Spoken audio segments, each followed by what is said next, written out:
Hi, I'm Sabrina. I was spending the holidays in Colorado with my friend Molly and convinced her to climb the highest mountain there. When we came to the mountain, we noticed a van nearby.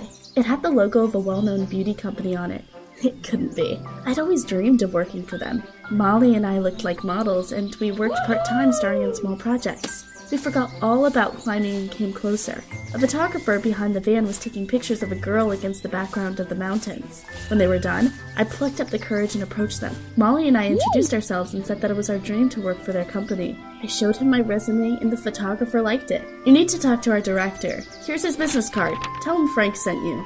Damn, my phone had run out of battery, so I used Molly's. I was terribly worried, but the director did not pick up. We decided he was probably busy and decided to text him. I sent him a message and attached links to our resumes. The next day, we came back home from Colorado. I had a good feeling and was hoping to get my dream job soon. One day, as I was coming from college, I suddenly heard screams. I headed towards them and saw a little boy. He was sitting on the parapet of a high-rise building and crying. A crowd had gathered below. Someone had called the police and firefighters. It was clear that a lot of time had passed before they arrived, and I decided to act. I dropped my bag and climbed up the fire escape. I wasn't afraid of heights. Climbing was, after all, my hobby. The people in the crowd gasped and shouted words of support. I climbed up to the boy, carefully helped him get off the parapet, dragged him to the stairs, and asked him what he was doing there. The boy told me he had been sitting on a balcony where the door had slammed shut. He had tried to get to his neighbors, but he got scared and stopped halfway. We need to go down. Hold on to me and don't worry. The boy was crying, but I managed to calm him down. We carefully got down the stairs, and everyone began to applaud us. Soon the cops came. They wanted to ask me about the boy, but Molly called me. I got a call from the company. Come here. She sent me a cafe address. I slipped away from the police and rushed there. Hooray, they called us back. I was about to get the job of my dreams. I saw Molly there. She looked very satisfied. I sat down and demanded she tell me everything. I was smiling happily, but when Molly started talking, the smile slowly slipped off my face. The beauty company got really interested in one of us. And Molly, that is. They hired her, and she had already signed a contract. While my friend was telling me that she would soon move to a neighboring state for work, I sat there speechless. All my dreams had been crushed. On the one hand, I was happy for Molly, but on the other, I felt very sorry for myself. When I got home, I fell off the bed and spent the whole night crying. The next day, I decided to watch YouTube to get my mind off things. That's when I accidentally came across a video of myself rescuing that boy. Someone had filmed it and posted it online. You could clearly see my long hair that I was very proud of in it. Everyone in the comments was praising me for my beauty and courage, but even that didn't cheer me up. I felt down for several weeks, but I still didn't give up and sent my resume to other companies. Molly threw herself into her new job, and we didn't see each other, but one day she called me and invited me to that cafe again. On the way there, I felt a sense of déjà vu. Deep down, I was hoping for a miracle, and I got one. The company I work for is looking for a new model. I showed them your pictures again and they like them. If you haven't changed your mind, you can come tomorrow.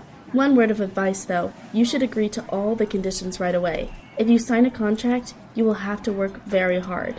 What? Did I hear that right? I didn't care about any conditions. I was ready to work day and night to get into that company. Molly, thank you. You can't imagine how grateful I am. The next day, I came to the right address and the casting director asked if I knew about the conditions. I told him that I agreed to everything. When he gave me the agreement, I signed it without looking. It was the best moment of my life. A couple of days later, I was told that I had to go to another state, as they would be filming the project I had agreed to participate in for a whole month there. It was only then that it dawned upon me that I would have to drop out of college for the job. I like studying, but the modeling career meant more to me. When I came to the dean, he tried to dissuade me. Sabrina, you are one of our best students. You can always drop out later. I advise you to simply become a part-time student. After giving it a little thought, I agreed. The beauty company rented an apartment for me in the center of the new city, and it was luxurious. The day before the photo shoot, they brought me to a stylist. I was looking forward to how beautiful they would make me look. However, when I sat down, the stylist gave me a weird look and turned to the manager. Are you sure this is the girl? She has such beautiful hair. Yes, that's her. Sabrina was the one who agreed to all the conditions. Their talk made me a little worried, but I decided to trust the professionals and not worry about anything. While the stylist was working on my hair, I was looking through my phone. All of a sudden, I noticed long strands of hair falling to the floor. I was horrified. Did they want to cut my hair short? I didn't want that. I'd been growing it out and taking good care of it for so many years, but it was too late to back out. I sat with my eyes closed. I finally opened them and it It was a nightmare. The person in the mirror didn't look like me. My hair had been cut so short it looked like I was bald. I threw a fit. The stylist calmed me down and the manager gave me a glass of water. You knew about the conditions, didn't you? Nobody warned me about this. The manager brought a copy of my contract and pointed at the first point. It said that the model agreed to any changes in their appearance, including getting a haircut. Damn, why was I so unlucky? I realized that it was my own fault and I should have read what I had signed, but that didn't make me feel any better. When I came back to my apartment, I immediately ordered a wig online. Sitting on my bed, I looked at a photo of myself with long hair and cried. I wanted to talk to someone, so I called Molly. She comforted me and said she would come the next day too. We would both be starring in the project. The wig was delivered a couple of days later. The next day, I had to go to work in a jacket with a deep hood. To say that I didn't want people to see me would be to say nothing. When I walked in, Molly was already in the pavilion. I felt very ugly compared to her and the other models there. I was so upset I couldn't relax and did poorly. At the end of the photo shoot, the director was dissatisfied. Great job, everyone, except for you, Sabrina. We'll replace you if you don't get a grip. When we were done, Molly tried to cheer me up and then told me some good news. She had been given a big bonus, and she showed me her new iPhone and bag.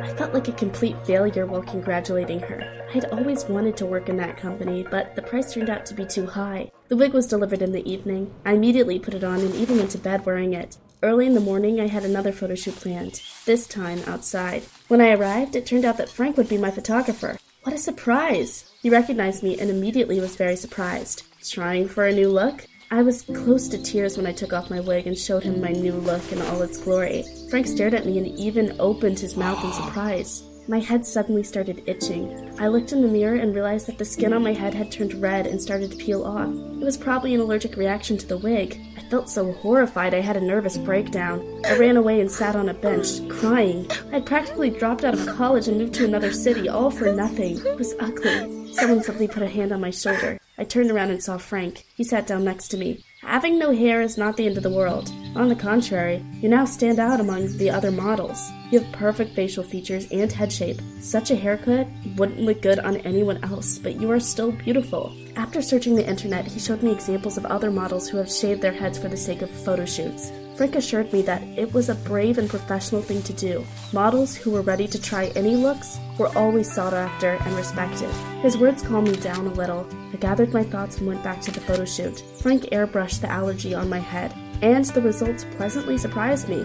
The director was satisfied as well. I also continued to study part-time. The dean had been right. College was my safety net, and I shouldn't have tried to drop out. One day, during a photo shoot, the director came to the pavilion. Frank showed him the most successful photos of me. See? I did recommend a cool model after all. I saw how talented she was all the way back in Colorado. The director looked at him blankly. Colorado? You haven't recommended her to me. They tried to understand what had happened, and it turned out that the director had never received my resume. How could it be? After all, I had sent it from Molly's phone. Maybe there had been some sort of glitch? When I mentioned Molly, Frank told me something else. It turned out that their beauty company hadn't been able to find a model who would agree to cut her hair for a long time. They promised their employees that whoever found one would get a large bonus. I was shocked. Had Molly set me up? She had known that my hair would be cut and hadn't said anything about it on purpose. And then, she had boasted about her brand new bag and iPhone. It was hard to believe because Molly was my friend. I called her and suggested we meet to get to the bottom of it. When we saw each other, I asked her directly about everything. I expected Molly to have an explanation, but she didn't even deny it. Hair was your best feature. I was afraid the company would choose you. As for your resume, I just deleted the message and the director never read it. Nothing personal. It's just business. Molly grinned as she left. I have a great future ahead of me, and you will take part in a couple of photo shoots and stay a nobody. I couldn't believe what I was hearing. Turned out I didn't know my friend at all, or rather my former friend. At first I fell apart, but then I quickly pulled myself back together. I would show everyone what I was capable of and stick it to Molly. We often met at photo shoots. She kept making fun of me. The other girls were no better. The modeling business turned out to be tough, but Frank looked out for me. One day he invited me to a bar and convinced me to go there looking like this. Before that, I had worn the second wig I'd ordered online everywhere. I was terribly worried about other people's reactions, but Frank's friends gave me a lot of compliments. I felt much more confident after that. One day, the director announced that a very large brand had commissioned a photo shoot. Its representative, Mr. Clark, was going to personally attend the casting of models. And you know where the casting was supposed to take place? In my hometown. Mr. Clark lived there too. All the models were very excited. Everyone dreamed of being chosen. Starring in a photo shoot for such a big brand was a golden ticket to the world of fashion. Everyone was terribly nervous during the casting. Frank was taking pictures of all the models while Mr. Clark watched. He turned out to be terribly picky. It felt like he didn't like anyone at all. Molly did everything to be noticed. She posed like never before, smiled, and even winked at Mr. Clark, but he wasn't impressed. This model is definitely not the one we're looking for. Next! Molly burst into tears, but no one comforted her. Mr. Clark looked at me a little longer than the others, but he didn't say anything. At the end of the photo shoot, he rejected all the models. Can you imagine? All of them. But the director convinced him to take the photos Frank had taken and think it over until the next day. I came home upset. I was lying on the bed, playing on my phone and eating diet sushi. All of a sudden, I got a call from an unfamiliar number. I recognized Mr. Clark by his voice. He said we needed to meet and gave me an address. I searched it and realized there was an apartment building there. Seriously? Had Mr. Clark invited me to his home? Why hadn't he chosen a neutral place for this conversation? Bad thoughts immediately popped into my head. It was a little weird, but I decided to go anyway. The area where he lived seemed familiar to me. A couple of months ago, I had saved a boy there. When I got to the right floor, I rang the doorbell, and Mr. Clark immediately opened the door. He didn't look as angry and annoyed as he had during the photo shoot. Smiling, he invited me in. His behavior seemed suspicious to me. Why was he acting so friendly all of a sudden? When I walked into the living room, I froze on the spot. On the sofa was that boy. The photos of me taken that day were spread out on the table in front of him. Sabrina, this is my son Tom.